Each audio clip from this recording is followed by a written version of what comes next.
Let's settle down for an engaging two-day event. At the outset, I wish Elite Plus and Ms. Nidhi Verma and her team an awesome, exciting, successful and wonderful event today and tomorrow. First speaker, it's like I'm feeling like an opening batsman, and it's an opportunity and also a big responsibility on how the team works. But what happened yesterday, if you have seen the India-Australia match and how the Indian openers have fared, it is a tough task for me, and I have to treat very carefully because within 4 or 5 runs, all 3 of us were out, 1, 2, 3. So it's a big responsibility for me also. Coming to the subject, packaging, as we all know, is ubiquitous in our daily lives.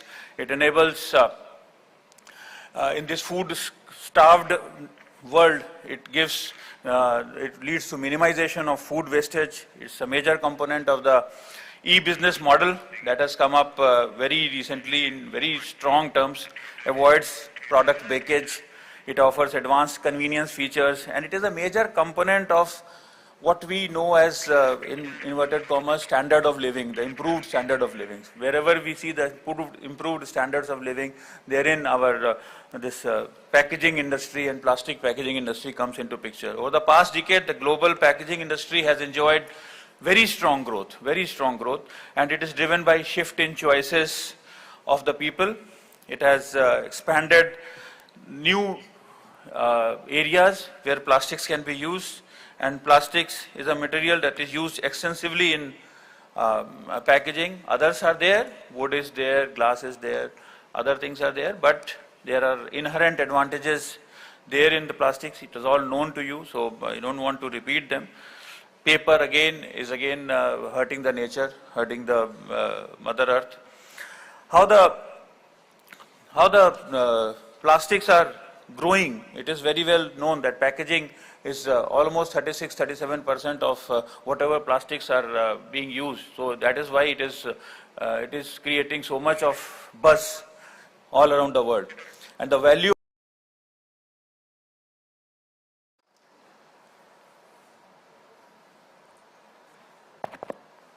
Mr. Sahney and Dr.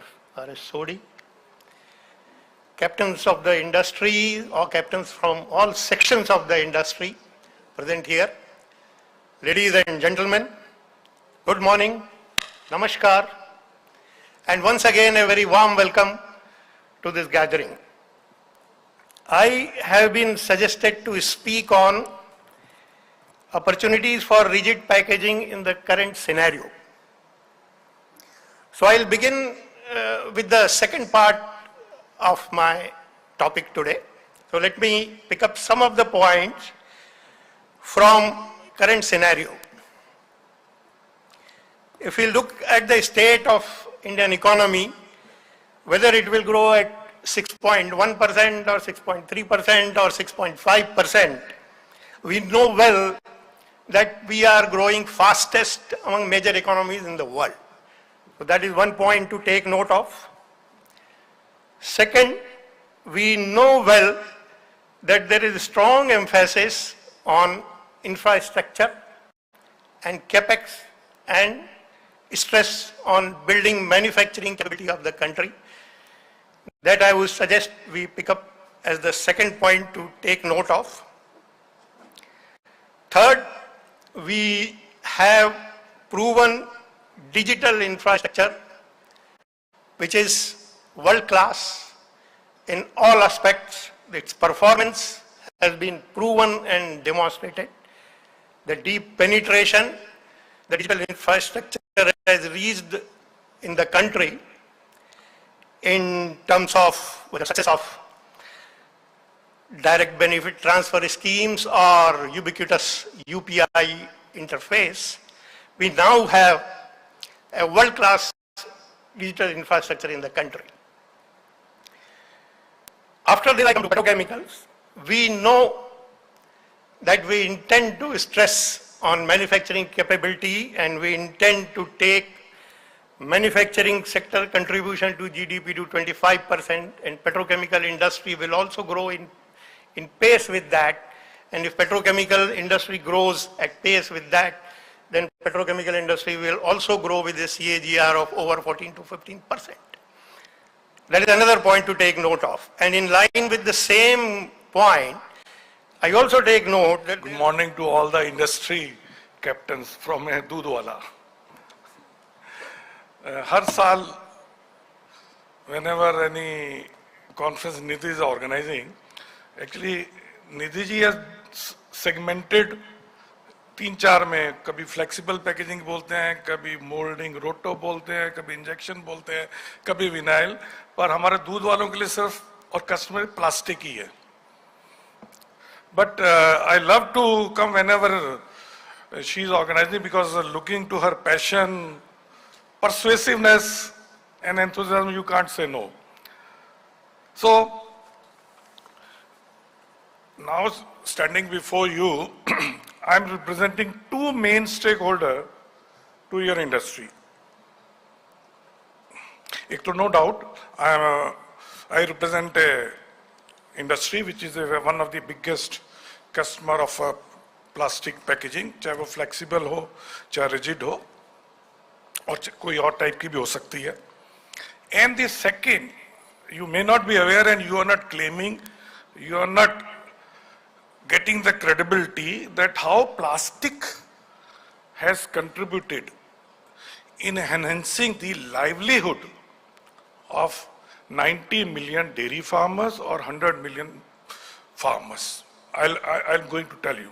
I mean, that is the claim which plastic industry, if in India, can claim very well. So next few minutes, I'm going to talk because as a customer, मैं आपको कुछ plastic के बारे में क्या करना चाहिए, क्या इंडस्ट्री है, क्या है, ज़्यादा समझ में भी नहीं है, and I can't tell because you are, after going through the list, you are getting the experts of India. But as a food or dairy professional where I have been working for last 41 years, and that too interacting with one side farmers and other side consumer, I'm going to tell you that how India's food industry has behaved or changed or grown in the last 50 years. What are the sectors which has got the potentiality? So, my fellow panelists, and quite an honor to be on the stage with them and the delegates here, and thank you, Nidhi, for the introduction. So, I will focus on the topic that I understand better, which is where the India focused on how the next 5 to 10 years will be very different from what the previous 5 to 10 years were. So, I have a set of slides which I will refer to. These will look complex, but they're actually fairly simple to understand. So, if you see this chart, the left-hand side chart here, this is what we call the long-term risk-free rates are at 15-year highs. Now, what is a risk-free rate? See, when we do business, when we borrow, even as households, we encounter a cost of capital. So the cost of capital is, it varies from industry to industry, individual to individual, from country to country. For the world, the yield on the 10-year US government bond is the risk-free rate. For most of the last decade, the risk-free rate of the world was between 2 to 2.5%. You'll see that black line on the left-hand side chart. So that was the average for the previous decade. Now it has gone back to 2007 levels. So if you were used to 2.5% rate for the risk-free, and then of course you add country risk, you add business risk, you add currency risk and all of that, and then you come to the actual borrowing rate. When a saver starts getting 4.5%, possibly 5.5% in the next few quarters on what is actually considered risk-free, the availability of capital for the rest of the world will shrink. And the industry that we are all in is a very capital-intensive industry, and therefore this is something very important to consider.